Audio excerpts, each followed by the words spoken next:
नमस्कार, आप देख रहे हो हॉर्नबिल टीवी भारत। स्वतंत्रता दिवस से पहले पूरे देश में देशभक्ति की लहर है और उत्तर प्रदेश में इसकी शुरुआत आज से हो चुकी है। लखनऊ से हर घर तिरंगा अभियान का शुभारंभ खुद मुख्यमंत्री योगी आदित्यनाथ ने किया। राजधानी लखनऊ में आज से हर घर तिरंगा अभियान की शुरुआत हुई। मुख्यमंत्री योगी आदित्यनाथ ने सीएम आवास से तिरंगा यात्रा को हरी झंडी दिखाकर रवाना किया। इस मौके पर डिप्टी सीएम केशव प्रसाद मौर्य और ब्रजेश पाठक भी मौजूद रहे। मुख्यमंत्री ने कहा कि यह अभियान प्रधानमंत्री नरेंद्र मोदी के नेतृत्व में देश की आज़ादी का अमृत काल का प्रतीक है। उन्होंने अपील की कि हर घर, हर गांव, हर शहर की तिरंगा फहराया जाना चाहिए। अभियान 13 से लेकर 15 अगस्त तक चलेगा, जिसमें बड़ी संख्या में आम लोग, संस्थाएं और स्कूलों के छात्र छात्राएं भी शामिल हो रहे हैं।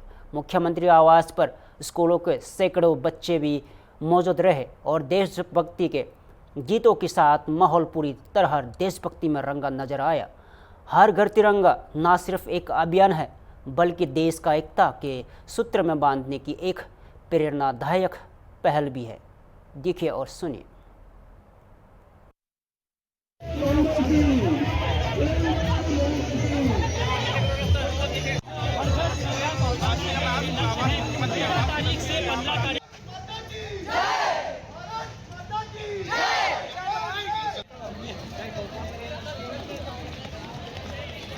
थोड़ा पीछे हो जाओ, पीछे आप एकदम आगे घुसे जा रहे हैं।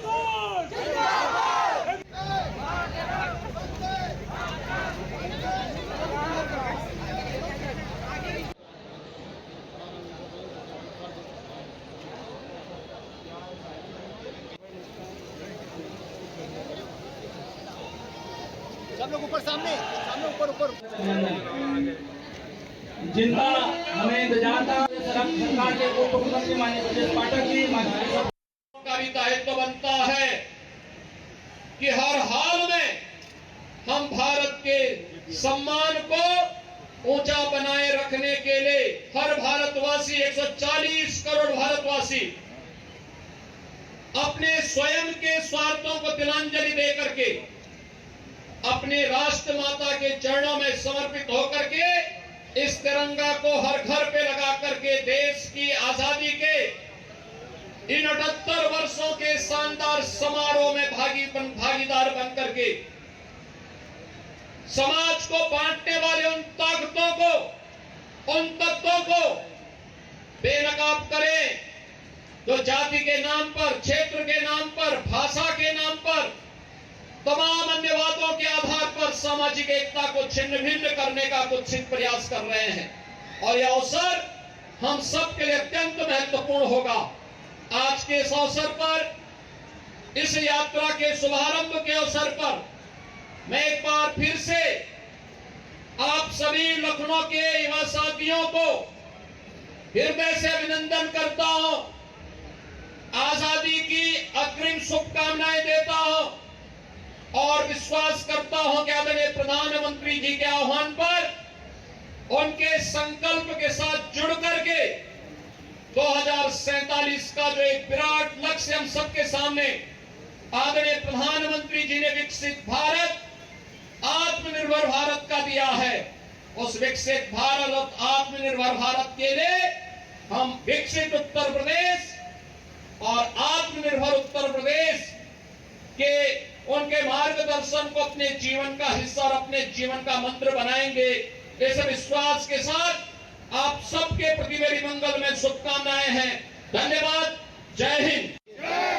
भारत माता की वंदे वंदे वंदे।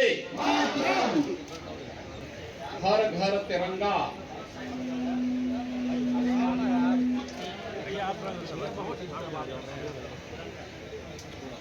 और देश की स्वाधीनता दिवस के पूर्व आदरणीय प्रधानमंत्री जी के आह्वान पर भारत के आन, बान और शान के प्रतीक तिरंगा यात्रा के आज के इस कार्यक्रम में उत्तर प्रदेश सरकार में मंत्रिमंडल के मेरे वरिष्ठ सहयोगी श्री केशव प्रसाद मौर्य जी, श्री ब्रजेश पाठक जी, मंत्रिमंडल के मेरे सहयोगीगण, सभी सम्मानित जनप्रतिनिधिगण, आज की इस तिरंगा यात्रा में उपस्थित सभी भारत माता के वीर सपूत हमारे युवा साथियों, हमारा देश अपनी आजादी के 78 वर्ष पूरा कर रहा है। आजादी के अमृत काल में हर भारतीय के मन में अपने संविधान के प्रति, अपने राष्ट्रीय प्रतीकों के प्रति, अपने महान क्रांतिकारियों और महापुरुषों के प्रति श्रद्धा और सम्मान का भाव पैदा हो, इसे और प्रगाढ़ करने के लिए देश के यशस्वी प्रधानमंत्री जी के आह्वान पर पिछले 10 वर्षों के अंदर राष्ट्रीयता के भाव प्रगाढ़ता के साथ हर जन तक, हर घर तक पहुंचे। यहां हर घर तिरंगा और तिरंगा यात्रा के माध्यम से हम सब देख रहे हैं। कर्नाटक में पूर्व मंत्री के.एन. राजना की बर्खास्तगी के बाद राजनीतिक हलचल तेज हो गई है। बुधवार को तुमकुरू में उनके समर्थकों ने जोरदार विरोध प्रदर्शन किया और इससे राजनीतिक साजिश बताया। तुमकुरू के टाउन हॉल सर्कल पर राजना के समर्थक सड़क पर उतर आए और बर्खास्तगी को अन्यायपूर्ण बताया। स्थिति को देखते हुए शहर भर में पुलिस बल तैनात कर दिया गया है। के.एन. राजना ने कुछ दिन पहले मतदाता धोखाधड़ी पर एक विवादास्पद बयान दिया था, जिससे कांग्रेस पार्टी ने दूरी बना ली और राज्य मंत्रिमंडल से उनका इस्तीफा सामने आया। राजना का दावा है कि उनके बयान को गलत तरीके से पेश किया गया और यह पूरी घटना एक बड़ी साजिश का हिस्सा है। उन्होंने पूछा कि जब वोटर लिस्ट में गड़बड़ी थी तब कांग्रेस चुप क्यों थी। इस बीच स्वास्थ्य मंत्री दिनेश गुंडू राव ने बयान देते हुए कहा कि यह पार्टी का सामूहिक निर्णय था और राजना भी पार्टी के फैसले का सम्मान कर रहे हैं। उन्होंने यह भी कहा कि राजना अल्लाह कमन के सामने अपनी बात रखेंगे। राजना की बर्खास्तगी ने एक बार फिर यह सवाल खड़ा कर दिया है कि पार्टी लाइन से अलग बयान देने वाले नेताओं का भविष्य क्या होगा। अब सबकी निगाहें कांग्रेस आला कमन की अगली प्रतिक्रिया पर टिकी है। सुनिए।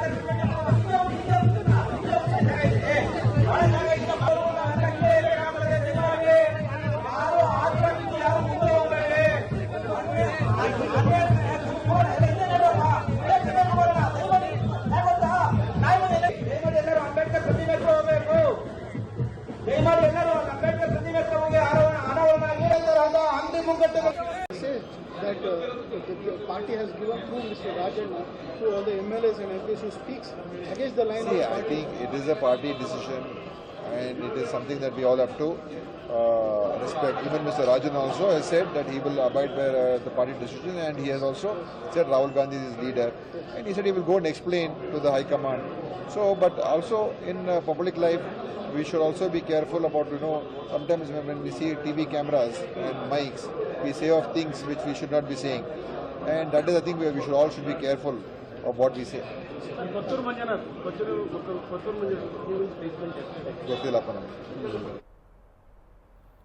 इधर 15 अगस्त को लेकर राजधानी लखनऊ में तैयारियां अब अंतिम चरण में है। आज हुई फुल ड्रेस रिहर्सल में सुरक्षा और परेड की भव्यता का नज़ारा देखने को मिला। लखनऊ विधानसभा भवन के बाहर स्वतंत्रता दिवस परेड की फुल ड्रेस रिहर्सल कराई गई। हर वर्ष की तरह इस बार भी 15 अगस्त को भव्य परेड का आयोजन किया जाएगा। इस बार परेड की खास बात यह होगी कि हेलीकॉप्टर से पुष्प वर्षा भी की जाएगी। इसकी भी आज रिहर्सल कराई गई। परेड में इस बार उत्तराखंड की संस्कृति की झलक भी देखने को मिलेगी, जिसमें लोक नृत्य और पारंपरिक परिधान खास आकर्षक रहेंगे। रिहर्सल के दौरान लखनऊ के जिलाधिकारी, पुलिस कमिश्नर और अन्य वरिष्ठ अधिकारी मौके पर मौजूद रहे और तैयारियों का जायजा लिया।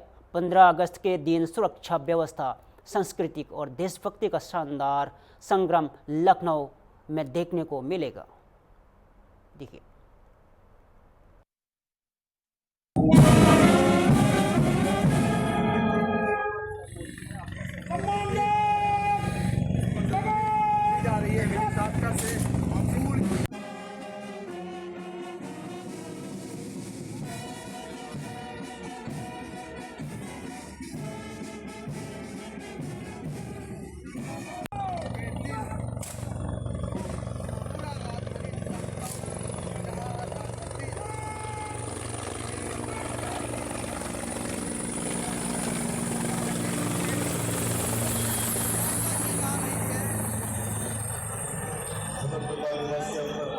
मुख्यमंत्री महोदय का आगमन और ध्वजारोहण के पश्चात देखिए, परंपरागत तरीके से 15 अगस्त जो राष्ट्रीय पर्व है उसके अवसर पर सुबह 9:15 बजे यहाँ पे जो कार्यक्रम है, राज्य स्तरीय कार्यक्रम है, विधान भवन और लोक भवन के सामने कार्यक्रम का आयोजन होगा, जिसमें माननीय मुख्यमंत्री जी के मौजूदगी में पूरे कार्यक्रम संपन्न होंगे।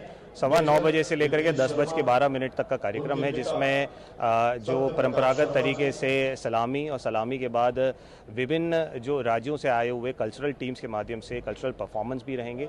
वीर शहीदों के परिवार को सम्मानित किए जाने का कार्यक्रम भी रहेगा। तो उसके संबंध में विभिन्न विभागों के मौजूदगी में यहाँ पे एक तैयारी रिहर्सल यहाँ पे आयोजन की जा रही है। एक रिहर्सल पहले हो चुके, this is the second rehearsal, और सारे तैयारियां एज़ पर टाइमलाइन हम लोगों की चल रही है। और इस राष्ट्रीय पर्व चूँकि हर घर तिरंगा का भी अभियान चल रहा है, तो उसके दृष्टिगत रखते हुए पूरे शहरवासियों को भी सम्मिलित कराते हुए कार्यक्रम को पूरी तैयारी के साथ सुनिश्चित करने के लिए हम लोग सारे लोग यहाँ पे मौजूद भी हैं। मतदाता सूचियों में अनियमितताओं के राहुल गांधी के दावों पर अब केंद्र सरकार की प्रतिक्रिया सामने आई है। केंद्रीय मंत्री रामदास अठावले ने बुधवार को चुनाव आयोग का बचाव करते हुए कहा कि वोट चोरी के आरोप बेबुनियाद और झूठे हैं। जहां विपक्ष लगातार चुनाव आयोग से जवाब मांग रहा है, वहीं रामदास अठावले ने कांग्रेस पर झूठ फैलाने का आरोप लगाया। उन्होंने कहा कि जब कांग्रेस के पास कोई असली मुद्दा नहीं होता तो वो चुनाव आयोग जैसी संस्थाओं को निशाना बनाती है। गौरतलब है कि राहुल गांधी ने हाल ही में मतदाता सूचियों में गंभीर अनियमितताओं का दावा करते हुए इससे वोट चोरी का संगठित खेल बताया। लेकिन अब सत्ता पक्ष की ओर से यहां बयान सामने आना इस मुद्दे पर राजनीतिक टकराव को और बढ़ा सकता है। अब देखना होगा कि चुनाव आयोग खुद इस पर क्या प्रतिक्रिया देता है और क्या विपक्ष के दबाव में कोई स्वतंत्रता जांच शुरू की जाती है। सुनिए। मुझे लगता है वोटों की चोरी हो रही है, इसी तरह का आरोप है। आरोप में बिल्कुल तथ्य नहीं है। वोटों की चोरी करने का मतलब ही नहीं है। इलेक्शन कमीशन वोटों की चोरी करने का बिल्कुल विषय नहीं आता है। और वोटों की चोरी उन्होंने लोकसभा में की। इन्होंने मतलब लोकसभा के इलेक्शन में 2024 में इन्होंने बहुत गलत प्रचार किया था। तो उनको प्रोटेस्ट करना है तो करे, लेकिन नैरेटिव पैदा करने का काम कर रहे हैं, नेगेटिविटी की भूमिका लोगों के सामने रख रहे हैं और इनके पास कोई दूसरा विषय नहीं है। इसीलिए इलेक्शन कमीशन को घेरे में लेने का काम चल रहा है। लेकिन इलेक्शन कमीशन ने साफ बोला है कि इसमें कोई गलती नहीं है। एक वोटर होता है, उन्होंने एक जगह पर वोट देना चाहिए। 2 जगह पर वोट देता होगा तो अच्छी बात नहीं है। दूसरा, जो लोग डेथ है, ऐसे भी अनेक लोगों के, लाखों लोगों के नाम लिस्ट में होते हैं। इसीलिए मतलब उनको भी मतलब वहां से निकालना चाहिए। इसीलिए इलेक्शन कमीशन ने बर्थ सर्टिफिकेट जो है, बर्थ सर्टिफिकेट हर वोटर्स को मांगा है और उसमें हमारे वोटर भी है, खाली अपोजिशन वोटर ऐसा बिल्कुल नहीं है। लेकिन राहुल गांधी और अपोजिशन इसका विषय बिना मतलब लोगों के सामने रख रहे हैं और गलत बात कर रहे हैं। राहुल गांधी के पास अगर कोई एविडेंस है तो इलेक्शन कमीशन के पास जाकर उनको समझा सकते हैं। कई बार इलेक्शन कमीशन ने बोला है आप हमारे पास आइए, हमको इलेक्शन कमीशन के ऑफिस में बताइए। इलेक्शन कमीशन के ऑफिस पर रैली तो निकालते हैं और जब इलेक्शन कमीशन उनको चर्चा के लिए बुलाता है तो वहां नहीं जाते हैं। अभी पूरे देश भर में अगर आपको रैली निकालनी है, आप रैली निकाल सकते हैं, लेकिन उसका कोई फायदा होने वाला नहीं है। और 2029 में भी मतलब एनडीए की सरकार आएगी, मोदी जी की सरकार आएगी, ऐसा हमें पूरा विश्वास है। इधर वोट चोरी को लेकर मचे सियासी घमासान के बीच अब आंध्र प्रदेश में भी बड़ी राजनीतिक प्रतिक्रिया सामने आई है। वाईएसआर कांग्रेस पार्टी प्रमुख और पूर्व मुख्यमंत्री वाईएस जगन मोहन रेड्डी ने तेलुगु देशम पार्टी कांग्रेस और बसपा के बीच गुप्त षड्यंत्र का आरोप लगाया है।